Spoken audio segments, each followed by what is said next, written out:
Hey everybody, David Guido here, founder and CEO, Chief Encouragement Officer at DRG Performance Solutions, and author of the brand new book, What If? 30 Days to Powerful New Perspective. The late, great Zig Ziglar, master motivator, master trainer, mentor to so many, including me, used to say the following. He used to say, criticize the performance. Never criticize the performer.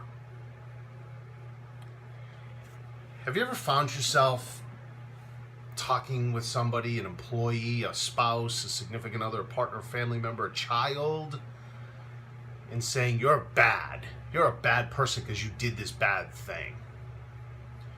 Have you ever said to one of those people, you're a failure because maybe they failed at an event or a thing, but now you're telling them they are a failure because of their mess up, right? Do you find yourself in a situation, or have you ever in the past, where with any of those people you were finding fault with your spouse, you're finding fault with your child, you're finding fault with your employee or your coworker more often than not? Has somebody ever done something to you and you've said, how could you? How dare you? Or, what were you thinking? I can't believe you did that. What were you thinking? And it's loud, and it's angry, and you sound like they should be ashamed of themselves and that you're ashamed of them. In fact, have you ever said to somebody, you should be ashamed, or I'm ashamed of you? Let me ask you a question. How do you think that makes the other person feel? Do you think that person is empowered, inspired, lifted up, higher self-worth, higher self-image, huge desire to fix it for you? Or do you think it's possible that because they were spoken to that way, their self-image has taken a hit, and maybe their self-worth isn't what it should be? And that maybe they're angry and bitter, and in fact they actually really don't want to do anything to make it right because of their anger and bitterness. Have you ever been spoken to in any of those ways? And did it empower and inspire you? Did it lift you up? Or did it make you angry and bitter and feel less worthy? This week we're going to look at two real life stories, one from Zig and one from my personal life, and they're outstanding examples, incredibly profound, powerful examples of how criticizing the performance is fine. Criticizing the performer should not happen, and in fact, while we criticize the performance, we should praise the performer. And we're going to look at 5 benefits, 5 reasons why we need to do that. Why we need to criticize when it's needed, but only the performance, and praise the performer. So when Zig was, I guess it was about 8 or 9 years old, he was working in the garden, or his mom asked him to work in the garden, to hoe the garden. I think they were hoeing beans. I think that's what she asked him to do. And Zig did the job as his mother asked, but did it in a way that was, paraphrasing here, typical for an 8-year-old, or 9-year-old, or, that age group. So he told his mom that he was done, and she went out and inspected it, and it wasn't what she wanted, it wasn't what needed to be done, and she told him that, and he protested and said, but I did a good enough job. And she said the following. She said, for most boys, this would be an acceptable job. But you're not most boys. You're my son. And my son can do better. Whew. Awesome. Fast forward many years, and I'm a manager, an assistant general manager, or assistant store manager at a restaurant, national restaurant chain, back in my days in Boston. And I messed up. I don't know what I did. I don't remember the situation anymore. I remember I messed up. I remembered it was big enough to get called into the general manager's office. And I remember how the conversation went. And in essence, he called me in, and he said, do you know why you're here? And tell me what happened. And I gave my version of the events, and he said, do you see why maybe it could have been handled differently? And I said, yes. And then he said, so what do you want to do about it? And how do you want to handle it differently in the future?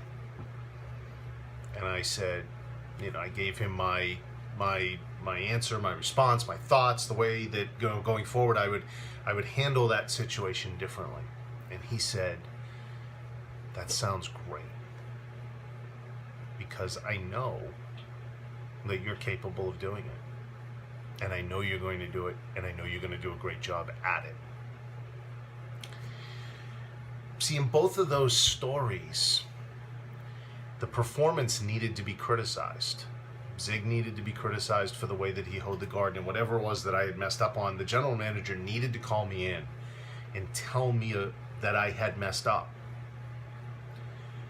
But in both situations, Zig and I, left those respective conversations feeling great about ourselves. We had been praised. We had been told we could do it. And that the person that was saying you didn't do it right the first time, the person was saying, I have full confidence in you. I know you can do it. They weren't saying, how dare you? How could you? I can't believe that you failed like that. I can't believe you messed up so badly. No, they said, you messed up. And you're so much better than that. You're so awesome. You got this. Go get it. Go do it, because I believe in you. I have trust in you. I have confidence in you. I have faith in you, and you're great. And that's what they said, not in those words. But that's how I left my meeting, and I'm certain that's how Zig left his meeting, feeling great about himself and wanting to do a better job for his mom. I wanted to do a better job for my manager because of the way that he treated me in that conversation. So what can we learn from those stories? What do we want to make sure that we're focused on this week?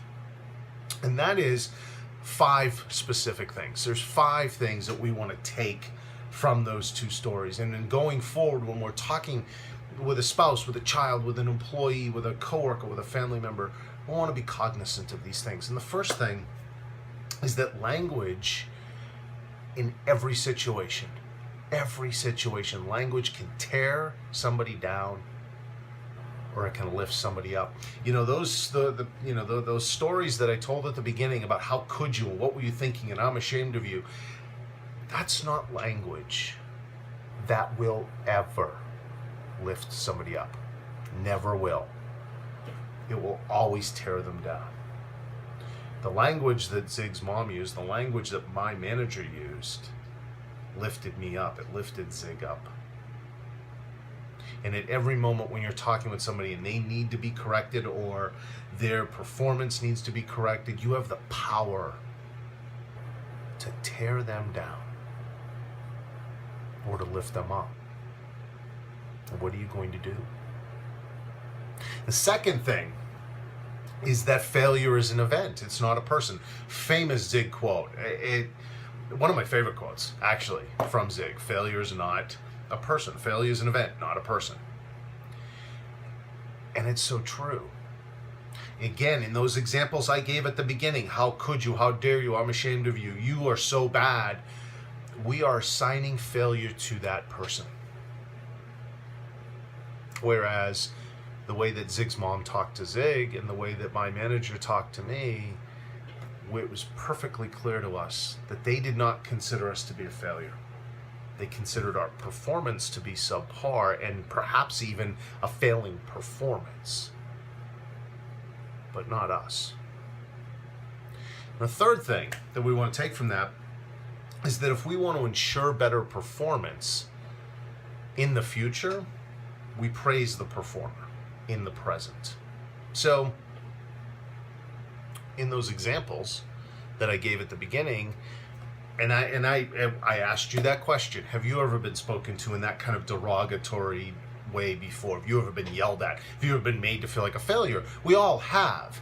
And when that happens, none of us are inspired to improve our performance. We may improve our performance in the moment out of fear, but I hope you understand that those are not the same. Making somebody do something out of fear is not inspiring them, is not uplifting them.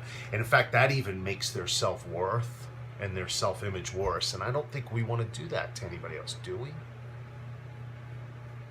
See, when we want to get better performance out of people and they've done something wrong, we need to go and correct that, but we also need to make sure they understand how much we value them, how much we respect them, how much we know that they can do it, because that's what lifts them, inspires them to get to that next level and to do it right the next time. Fix whatever needs to be fixed.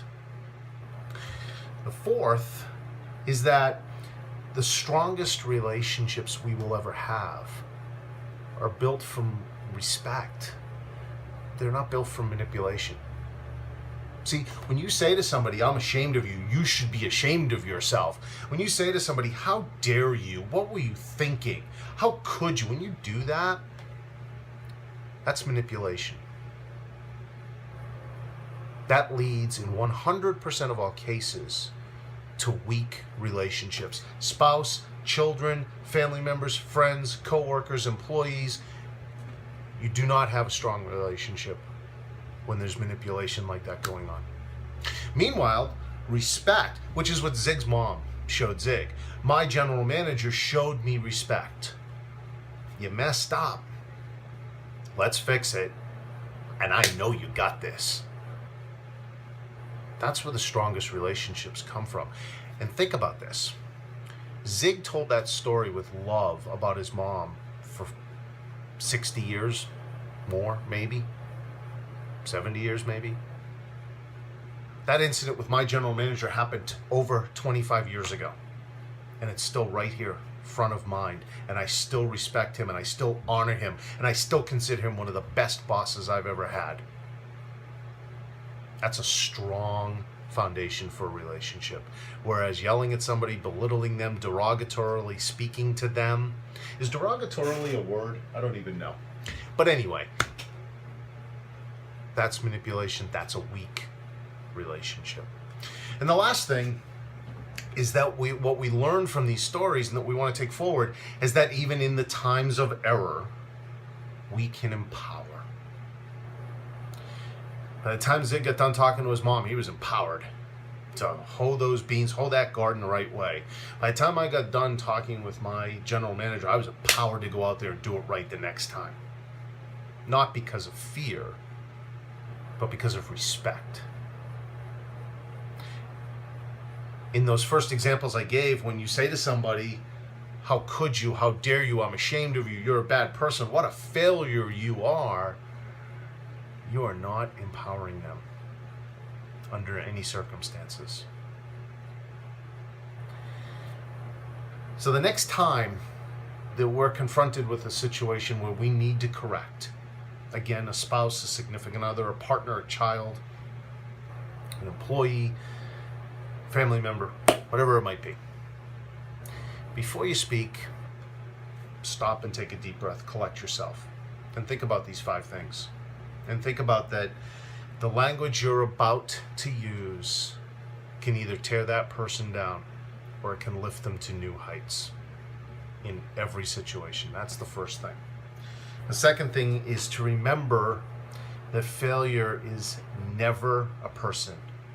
Failure is an event, but never a person. The third thing is to remember that if I want to get a better performance from that person, if I want to ensure that, I'm going to make sure I praise them as a person. I'm going to make sure I praise their ability. I'm going to make sure that they know that I'm not happy with what they did, but I'm not happy about it because I know what they're capable of. I know they can do better, and I need to make sure they know that I believe that. You ensure better performance going forward by praising the performer. The fourth thing to always remember is that the strongest relationships are always going to come when you're praising the performer and only criticizing the performance. And that when you are criticizing the person, belittling the person, being derogatory to the person, that is manipulation, and that will lead to a weak relationship every single time. And last but not least, you have the ability in every corrective situation to empower that person to go to a new level, to go to new heights. And if you remember that every time, and your correction becomes all about the performance, and your praise of the performer happens every time, then you and all of those people that you're involved with are going to live that so good life. So thank you for listening. Thank you for watching. Thank you for reading. Please share this with anybody that you know is kind of in that trap. We all know people that their initial reaction is to lash out at somebody and criticize them. It's all they know. It's not that they're bad people. It's not that they have a bad heart. It's what they know. We all know people like that. Share this with them. Let's see if we can make an impact and serve them. And I hope that this served you. So go ahead and comment. Please let me know what you think. Please share this with people. And until the next time, go out there every single solitary day. Discover something new. Learn something. Reach for your stars, your dreams. Go for it. So that your life is so good.